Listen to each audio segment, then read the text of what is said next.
اللہ کے فضل و کرم سے آج ہم سورۃ التوبہ کا رکوع نمبر 10 شروع کریں گے۔ اس حوالے سے گزارش یہ ہے کہ جیسا کہ میں پہلے بھی عرض کر چکا ہوں آپ سے کہ اس سورہ کا ایک نام سورۃ الفاضحہ بھی ہے، یعنی یہ ہے کہ اس میں منافقین کے چہرے پہ جو لگے پردے تھے، جو مسلمانوں کے سامنے پوشیدہ تھے، ان کو ہٹایا جا رہا ہے۔ اور اس سے پہلے ہم بڑی تفصیل کے ساتھ منافقین کی کچھ صفات کو ہم ڈسکس کر چکے ہیں۔ اللہ رب العزت نے پچھلے رکوع میں یہ بیان فرمایا کہ منافق چاہے مرد ہیں یا عورتیں ہیں، یہ سارے ہی ایک جیسے ہیں۔ یہ اللہ اور اس کے رسول پر ایمان لانے سے روکتے ہیں، یہ بھلائی کے کام کرنے سے روکتے ہیں، یہ جہاد کا کام کرنے سے روکتے ہیں، اور یہ قتال کرنے سے روکتے ہیں، اور ان کی زیادہ سے زیادہ کوشش یہ ہوتی ہے کہ دین کا کام بند ہو جائے، دین کا کام نہ ہو۔ اب یہ ہے کہ اللہ رب العزت منافقین کے حوالے سے بڑی سخت آیات جو ہیں وہ نازل فرماتے ہیں۔ اس کی ابتدا جو ہے یہ 10ویں رکوع سے ہوتی ہے۔ یا ایھا النبی، اے نبی، جاہد، جہاد کر، الکفار، کافروں سے، والمنافقین، اور منافقوں سے، وغلظ، اور سختی کر، علیہم، ان پر، ومأواہم، اور ان کا ٹھکانہ، جہنم، جہنم ہے، وبئس المصیر، اور بری ہے وہ لوٹ کر جانے کی جگہ۔ یعنی اس سے پہلے یہ ہے کہ منافقوں کے حوالے سے یہ بیان فرمایا کہ آپ انہیں کچھ نہ کہیں، ہو سکتا ہے انہیں سمجھ آ جائے، آپ ان پر سختی نہ کریں، آپ انہیں ڈانٹیں نہ، اور بلکہ بعض مواقع پر ایسے بھی معلوم ہوتا ہے کہ صحابہ میں سے کسی نے یہ اجازت مانگی، اللہ کے رسول صلی اللہ علیہ وسلم ہمیں اجازت دیں، ہم ان منافقوں کو قتل کر دیں، تو آپ نے فرمایا کہ دیکھو، اگر میں ایسا کروں گا، اگرچہ یہ کافروں سے بھی زیادہ سخت ہیں اسلام کو نقصان پہنچانے میں، اگر میں ایسا کروں گا تو لوگ کہیں گے کہ محمد صلی اللہ علیہ وسلم اپنے ساتھیوں کو ہی قتل کروا رہے۔ تو اب یہ بڑی سخت آیات ہیں۔ یا ایھا النبی جاہد الکفار، اے نبی کافروں سے اور منافقوں سے جہاد کریں اور ان پر سختی کریں۔ اب یہاں پر یہ بات بھی قابل غور ہے کہ یہ آیت جو ہے قرآن کریم میں 2 مرتبہ آئی ہے کہ آپ کافروں پر اور منافقوں پر سختی کریں۔ اب یہاں پر یہ جو جاہد ہے یہ قتال کے معنی میں نہیں ہے، یہ آپ کہہ سکتے ہیں یہ دون القتال ہے کہ آپ ان پر سختی کریں، آپ ان سے پوچھیں، آپ ان کی سرزنش کریں، ٹھیک ہے، لیکن یہ ہے کہ ان کو قتل کرنا، یہ معنی یہاں پہ مراد نہیں ہے۔ یحلفون، وہ قسم کھاتے ہیں، باللہ، اللہ کی، ما قالو، کہ انہوں نے بات نہیں کی، وَلَقَدْ قَالُوا، حالانکہ بلا شبہ یقیناً انہوں نے کہی ہے، کلمۃ الکفر، کفر کی بات، وَکَفَرُوا، اور انہوں نے کفر کیا ہے، بعد اسلامہم، اپنے اسلام کے بعد، وَہَمُّوا، اور انہوں نے ارادہ کیا، بما، اس چیز کا جو، لم ینالوا، انہوں نے نہیں پائی۔ اب یہ ہے کہ صحیح مسلم میں مینشن ہے کہ نوجوان صحابہ میں سے کسی جنگ کے موقع پر سیدنا زید بن ارقم رضی اللہ تعالی عنہ، انہوں نے منافقوں کا جو سردار ہے عبداللہ بن ابی، اس کی گفتگو سنی کہ وہ اپنے ساتھیوں کو یہ کہہ رہا تھا کہ تم مسلمانوں کے ساتھ کسی طرح کا تعاون نہ کرو، نہ ان پر مال خرچ کرو، نہ ان کے ساتھ جنگ میں شریک ہو، کسی طرح کا بھی تعاون نہ کرو۔ جب یہ بات سیدنا زید بن ارقم نے سنی تو انہوں نے اپنے چچا سیدنا عمر کو بتائی رضی اللہ تعالی عنہ، تو انہوں نے یہ بات جناب محمد الرسول اللہ صلی اللہ علیہ وسلم کو پہنچائی۔ اب آپ علیہ الصلوۃ والسلام نے ان کو بلایا اور پوچھا کہ کیا واقعی تم نے ایسی بات کی؟ تو وہ قسمیں اٹھانے لگ گئے، انہوں نے قسمیں اٹھائیں کہ اللہ کی قسم ہم نے ایسی بات نہیں کی۔ تو اس پر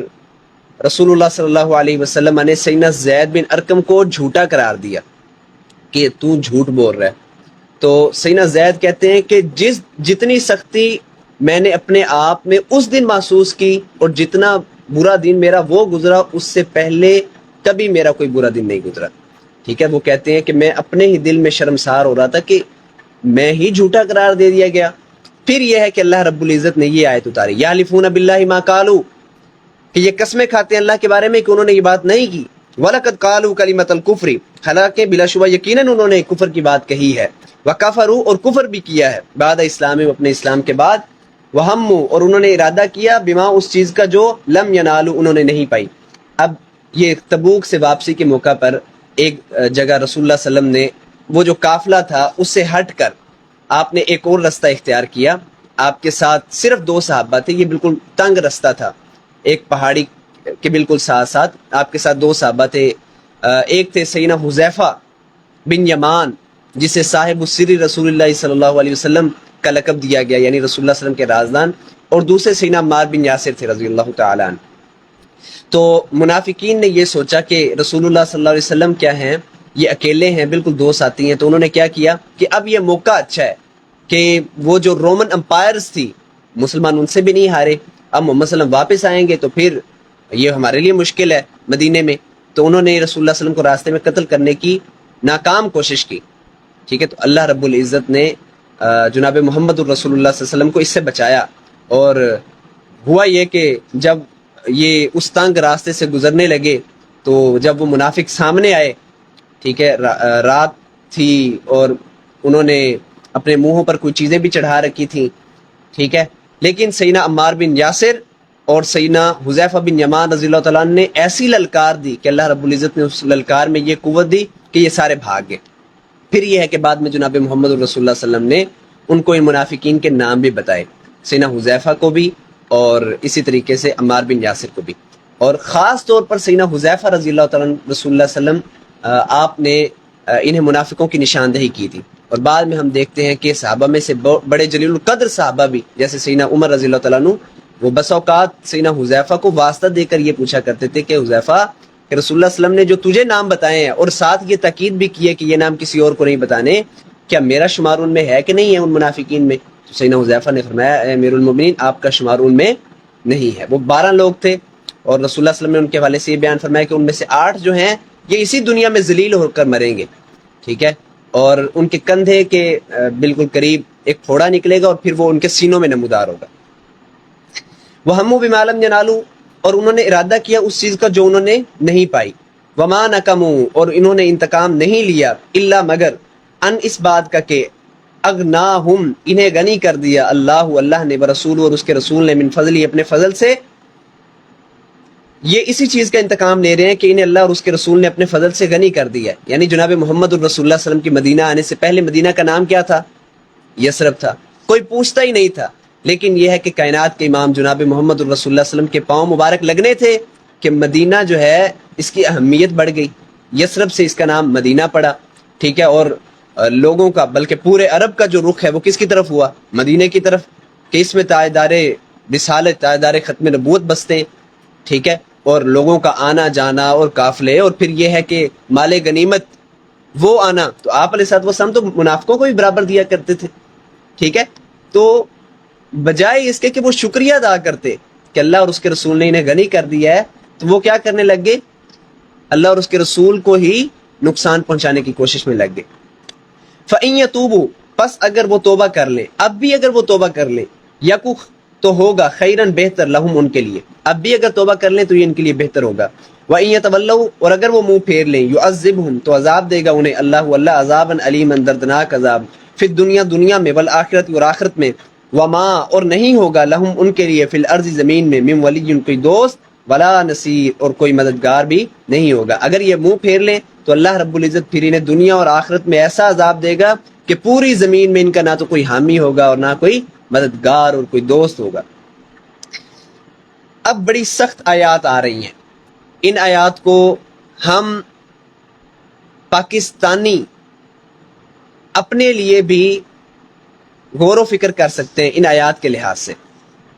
ومنہم، اور ان میں سے بعض وہ ہیں، من جنہوں نے عہد کیا اللہ سے، لئن کہ یقیناً اگر آتانا اس نے ہمیں دیا، من فضلی اپنے فضل سے، لنصدقن تو ہم ضرور ہی صدقہ کریں گے، ولنکونن اور ہم ضرور ہی ہوں گے، من الصالحین نیک لوگوں میں سے۔ فلما آتاہم، پھر جب اس نے انہیں دیا، من فضلی اپنے فضل میں سے، بخلوا بھی تو انہوں نے بخل کیا، بھی اس میں، وتولوا اور وہ منہ موڑ گئے، وہم معرضون اور اس حال میں کہ وہ کنارہ کرنے والے تھے۔ یہ 3 آیات ہیں، بڑی اہم آیت۔ فعاقبہم تو اس نے اس کے نتیجے میں دیا ان کو، نفاقا نفاق، فی قلوبہم ان کے دلوں میں، الی یوم اس دن تک کہ جس میں، یلقونہ وہ اس سے ملیں گے، بما اس وجہ سے کہ اخلفوا انہوں نے خلاف ورزی کی، اللہ سے، ما اس کی جو وعدوہ انہوں نے اس سے وعدہ کیا تھا، وبما اور اس وجہ سے کہ کانوا یکذبون وہ جھوٹ کہا کرتے تھے۔ بڑی اہم آیت ہے کہ ہم نے پاکستان کیوں بنایا تھا۔ پاکستان کا مقصد یہ تھا لا الہ الا اللہ۔ پاکستان کا مطلب کیا؟ لا الہ الا اللہ، ایک ایسا ملک جہاں پر ہم اسلام کا نظام نافذ کریں گے، اور ہمارا یہ نعرہ تھا، اور لاکھوں قربانیاں دی ہم نے، اور دنیا کی تاریخ کی سب سے بڑی ہجرت مسلمانوں کی پاکستان میں ہوئی، پاکستان بنانے کے لیے جو ہم نے خون دیا، ٹھیک ہے، اور وعدہ کیا تھا، نعرہ کیا تھا، پاکستان کا مطلب کیا، لا الہ الا اللہ، یہ نعرہ تھا، اور گویا کہ یہ ہمارا اللہ رب العزت کے ساتھ ایک وعدہ تھا۔ لیکن جب ہم پاکستان میں آئے تو کیا ہم نے اس وعدے کو پورا کیا؟ ہم نے وعدہ پورا نہیں کیا۔ ہاں، قانون ہمارے بڑے زبردست ہیں، شکیں دیکھ لیں، قانونی طور پر دیکھ لیں تو معلوم ایسے ہوتا ہے کہ واقعتاً نہیں یار یہ اسلام کا گہوارہ ہے، ٹھیک ہے۔ No legislation will come against to the Quran and Sunnah, ٹھیک ہے، ہم نے قانون کہ کوئی بھی قانون، کوئی بھی آئین وہ اسلام کے خلاف نہیں بن سکتا، ٹھیک ہے۔ ہاں، ورقوں میں یہ بات لکھی ہوئی ہے، لیکن یہ ہے کہ اس کو نافذ کرنا، اس پر عمل درآمد کروانا، ٹھیک ہے، ایسی کوئی بات بھی نہیں ہے، ٹھیک ہے۔ اب سود کے حوالے سے پتہ نہیں کب کا فیصلہ آیا ہوا ہے جی، سود حرام ہے، جب اللہ اور اس کا رسول کہہ رہے ہیں کہ یہ اس کے خلاف جنگ ہے۔ سورہ بقرہ میں chapter number 2 verse number 278 and سورہ بقرہ چیپٹر 2 ورس نمبر 279 میں کہ یہ کیا ہے، اللہ اور اس کے رسول کے خلاف کیا ہے، جنگ ہے، سود۔ اور اللہ رب العزت نے کسی گناہ کے بارے میں یہ نہیں فرمایا کہ وہ اللہ اور اس کے رسول کے ساتھ جنگ ہے سوائے سود کے بارے میں۔ لیکن دیکھ لیں کہ سٹے پہ سٹے لیے جا رہے ہیں۔ ہاں، ہم نے وہ علماء کونسلز بھی بنائی ہوئی ہیں، ٹھیک ہے، شریعت کونسلز بھی بنائی ہوئی ہیں، لیکن ان کا کام تو عدالت میں دخل اندازی تو نہیں ہے، ٹھیک ہے۔ ہم نے ان کو محدود کیا ہوا ہے کہ بس آپ تنخواہیں لیں، ہاں آپ اپنا پیش کریں جی، اپنا موٹو رکھیں ہمارے سامنے، لیکن یہ ہے کہ ماننے والی بات مانیں گے نہیں، ٹھیک ہے۔ قانون میں دیکھیں تو حاکمیت کس کی ہے؟ اللہ تعالیٰ کی۔ No legislation will come against to the Quran and Sunnah, ٹھیک ہے، نعرہ یہ ہے۔ لیکن کام دیکھیں کہ ہر کام ہمارا قرآن اور حدیث کے کیا ہوگا، مخالف ہوگا۔ تو وہ حدیث آپ دیکھیں تو اللہ کے رسول صلی اللہ علیہ وسلم نے کیا فرمایا، ثلاث من کن فیہ، ٹھیک ہے، آپ نے فرمایا 3 خصلتیں جس میں ہو وہ پکا اور سچا منافق ہوگا، اگرچہ وہ نمازیں ہی کیوں نہ پڑھتا ہو، اگرچہ وہ روزے ہی کیوں نہ رکھتا ہو، وہ زکوٰۃ ہی کیوں نہ دیتا ہو، وہ پکا اور سچا منافق ہوگا۔ منافق کی کیا نشانی ہے؟ اذا حدث کذب، جب وہ بولے گا تو جھوٹ بولے گا۔ جتنا بڑا ہمارے ہاں کوئی آدمی ہوگا اتنا بڑا جھوٹ بولے گا، ٹھیک ہے، جتنا بڑا کاروباری اتنا بڑا جھوٹ۔ وَإِذَا وَعَدَ أَخْلَفَ، اور جب وعدہ کرے گا تو وعدہ خلافی کرے گا۔ یہ ہے وہ نتیجہ اس کا جو ہم نے اللہ اور اس کے رسول کے ساتھ وعدہ کیا تھا اور پھر توڑا، تو ہمارے دلوں میں نفاق آ گیا قیامت تک کے لیے۔ اجتماعی طور پر ہماری قوم کیا ہے، منافق ہے۔ ہاں، انفرادی طور پر لوگ اچھے بھی ہو سکتے ہیں اس میں، لیکن آپ پوری قوم کا حال دیکھ لیں کہ اذا وعدہ اخلفا، جب وعدہ کریں گے تو جھوٹا وعدہ کریں گے، ہم یہ کر دیں گے، وہ کر دیں گے، ٹھیک ہے، ہم عوام کو یہ کر دیں گے جی، عوام کے لیے یہ کر دیں گے، ٹھیک ہے، عوام کے لیے یہ سہولت دیں گے، وہ سہولت دیں گے۔ کیا کوئی وعدہ پورا ہوا آج تک؟ ٹھیک ہے، اذا حدث کذب، جب بات کریں گے تو جھوٹی بات کریں گے۔ وَإِذَا وَعَدَ أَخْلَفَ، جب وعدہ کریں گے تو وعدہ خلافی کریں گے۔ وَإِذَا اؤْتُمِنَ خَانَ، اور جب انہیں امین سمجھا جائے، انہیں ووٹ دیا جائے امین سمجھ کر،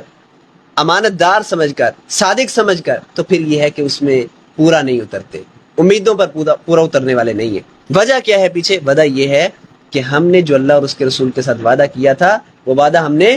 توڑ دیا ہے۔ اس کے نتیجے میں پھر کیا ہے، منافقت ہمیں مل گئی ہے، اور پوری قوم کو منافقت ملی ہے، اور یہ منافقت قیامت تک کے لیے ہو سکتی ہے اگر ہم اللہ رب العزت کے ہاں توبہ نہ کریں۔ ہاں، یہ ہے کہ اگر توبہ کر لیں تو اللہ رب العزت ہمیں اب بھی معاف کرنے والا ہے۔ تو ہمیں پوری قوم کو بحیثیت اجتماعی توبہ کرنی ہوئے گی، ٹھیک ہے۔ یا ایھا الذین آمنوا توبوا الی اللہ توبۃ نصوحا وتوبوا الی اللہ جمیعا ایھا المؤمنون لعلکم تفلحون، اللہ کی طرف توبہ کرو سب کے سب مل کے تاکہ تم کامیاب ہو جاؤ۔ الم یعلموا، کیا انہوں نے نہیں جانا، ان اللہ کہ اللہ یعلم جانتا ہے، سرہم ان کا راز، ونجواہم اور ان کی سرگوشی، وان اللہ اور یہ کہ اللہ علام بہت خوب جاننے والا ہے، الغیوب سب غیبوں کو، کہ یہ کس سے چھپ چھپ کے باتیں کرتے ہیں، اللہ تو جاننے والا ہے، اللہ کے ہاں تو پھر پیش ہوں گے۔ الذین، وہ لوگ جو یلمزون تان کرتے ہیں، المتطوعین خوش دلی سے نیکی کرنے والوں پر، من المؤمنین ایمان والوں میں سے، فی الصدقات صدقات میں، والذین اور ان لوگوں پر بھی، لا یجدون جو کچھ نہیں پاتے، الا جہدہم سوائے اپنی محنت کے، فیسخرون تو وہ مذاق کرتے ہیں، منہم ان سے، سخر اللہ اللہ نے بھی مذاق کیا، منہم ان سے، ولہم عذاب علیم اور ان کے لیے کیا ہے، دردناک عذاب ہے۔ اس آیت کے شان نزول میں یہ ہے کہ ابو عقیل انصاری رضی اللہ تعالیٰ عنہ ایک غریب صحابی تھے کہ جب رسول اللہ صلی اللہ علیہ وسلم نے یہ اعلان کیا کہ تبوک کے لیے آپ نے جانا ہے اور جو کچھ آپ سے ہو سکتا ہے وہ اللہ اور اس کے رسول کے لیے پیش کرے، تو انہوں نے ساری رات ایک باغ میں کام کیا، پانی لگایا اور جو کچھ ہو سکتا تھا وہ کیا، اور پھر یہ ہے کہ اس کے نتیجے میں انہیں تقریباً 1 کلو کھجور جو ہے وہ ملی، اور یہ آ کر انہوں نے اللہ کے رسول صلی اللہ علیہ وسلم کی خدمت میں حاضر کر دی، اور آپ علیہ الصلوۃ والسلام نے یہ اعلان فرمایا کہ یہ کھجور جو ہے وہ جتنا بھی مال ہے آپ اس کے اوپر پھینک دیں تو یہ سب کے لیے باعث برکت ہے۔ تو منافقین نے مذاق اڑایا، اچھا یہ اب 1 کلو کھجور ہی سارا کام کر دے گی، ٹھیک ہے۔ اور کوئی بندہ، یہ تھا معاملہ ان کا، اگر کوئی بندہ تھوڑا صدقہ لے کے آتا تو اچھا یہ تھوڑا صدقہ کافی ہے، اور اگر کوئی زیادہ لے کے آتا تو کہتے یہ دکھاوا کر رہا ہے، ٹھیک ہے، اس کا مقصد صرف یہ ہے کہ میں واہ واہ حاصل کروں، بلے بلے حاصل کروں، باقی اس کا مقصد اللہ اور اس کے رسول کو خوش کرنا نہیں ہے۔ تو اسی طریقے سے انہوں نے ابو عقیل انصاری کے ساتھ کیا، ظاہری بات ہے وہ بیچارے ساری رات محنت کی، ان کا دل دکھا کہ بھائی یہ کھجوریں، اب یہی کھجوریں کافی ہو جائیں گی ایمان والوں کو۔ تو یہی وہ موقع ہے جیسے جامع ترمذی میں ہے کہ اسی موقع پر حضرت عمر فاروق رضی اللہ تعالیٰ عنہ اس غرض سے کہ اب میں حضرت ابو بکر سے بڑھ جاؤں گا صدقے میں، اپنے گھر کا آدھا سامان لے آئے، لیکن دیکھا آگے جناب ابو بکر کو کہ وہ اپنے گھر کا سارا سامان اللہ اور اس کے رسول کی محبت میں لے کے آئے، اور باقی گھر میں کیا چھوڑا، صرف اللہ اور اس کے رسول کی محبت کو۔ تو اللہ تعالیٰ فرماتے ہیں یہ وہ لوگ ہیں جو خوش دلی سے نیکی کرنے والوں پر کیا کرتے ہیں، تان کرتے ہیں۔ تو معلوم یہ ہوا کہ کوئی بندہ نیکی کر رہا ہے تو ہمیں اس کی نیت پہ شک کرنا نہیں چاہیے۔ کیوں نیت پہ شک کرنا؟ یہ کس کی علامت ہے؟ منافقین کی علامت ہے۔ تو انہوں نے ان کے ساتھ مذاق کیا، سخر اللہ منہم، اللہ نے ان کے ساتھ مذاق کیا، ولہم عذاب علیم، اور ان کے لیے کیا ہے، دردناک عذاب ہے۔ استغفر لہم، یہ بھی منافقین کے حق میں اب یہ جو آخری آیت ہے اس رکوع کی بڑی سخت آیت ہے۔ ایک تو وہ آیت تھی جو کہ سورہ نساء میں آئی، ان المنافقین فی الدرک الاسفل من النار، کہ منافق کیا ہیں، سب سے نچلے درجے میں ہیں آگ کے، ولن تجد لہم نصیرا، اور آپ ان کا کوئی مددگار نہیں پائیں گے، وہ بھی بڑی سخت آیت تھی۔ اور دوسری منافقین کے حق میں یہ بہت سخت آیت ہے، استغفر لہم، اے نبی صلی اللہ علیہ وسلم بخشش مانگ، لہم ان کے لیے، او لا تستغفر لہم، یا آپ بخشش نہ مانگے ان کے لیے، بخشش مانگیں یا پھر بخشش نہ مانگے، ٹھیک ہے۔ جیسے وہ سورہ منافقون میں سواء علیہم استغفرت لہم ام لم تستغفر لہم لن یغفر اللہ لہم، برابر ہے کہ آپ ان کے لیے بخشش مانگیں یا نہ مانگیں، اللہ انہیں کبھی معاف نہیں کرے گا، ٹھیک ہے۔ ان اللہ لا یہدی القوم الفاسقین، اللہ فاسق لوگوں کو ہدایت نہیں دیتا۔ اب وہی ان تستغفر لہم، اگر تو بخشش مانگے گا لہم ان کے لیے 70 مرتن، 70 مرتبہ بھی، فلن یغفر اللہ لہم، تو اللہ ہرگز نہیں انہیں معاف کرے گا۔ ذالکا، کیوں نہیں معاف کرے گا؟ ذالکا، یہ بینہم، اس لیے کہ انہوں نے کفروا، کفر کیا، باللہ ورسول، اللہ اور اس کے رسول کے ساتھ، واللہ، اور اللہ، لا یہدی، نہیں ہدایت دیتا، القوم الفاسقین، نافرمان لوگوں کو۔ تو دیکھیں یہ کتنی سخت آیت ہے کہ اللہ کے نبی صلی اللہ علیہ وسلم بھی دعا کریں منافقین کے لیے تو پھر بھی اللہ تعالیٰ انہیں معاف نہیں کریں گے۔ کیوں؟ کیونکہ انہوں نے کفر کیا ہے، کس کے ساتھ؟ اللہ اور اس کے رسول کے ساتھ۔ تو معلوم یہ ہوا کہ منافق بندے کا کوئی بھی عمل قابل قبول نہیں ہے، حتیٰ کہ اگر جناب محمد الرسول اللہ صلی اللہ علیہ وسلم بھی ان کے حق میں دعا کریں تو وہ دعا بھی قبول نہیں ہوگی۔ استغفر لهم ولا تستغفر لهم ان تستغفر لهم 70 مرة فلن يغفر الله لهم ذلك بأنهم كفروا بالله ورسوله والله لا يهدي القوم الفاسقين۔ اللہ تعالیٰ سے دعا ہے کہ اللہ تعالیٰ ہمیں اچھی سمجھ اور اچھا عمل کی توفیق عطا فرمائے، الہ العالمین ہمیں دنیا میں بھلائی عطا فرما، آخرت میں بھلائی عطا فرما، اور آگ کے عذاب سے بچا۔ وآخر دعوانا ان الحمد للہ رب العالمین۔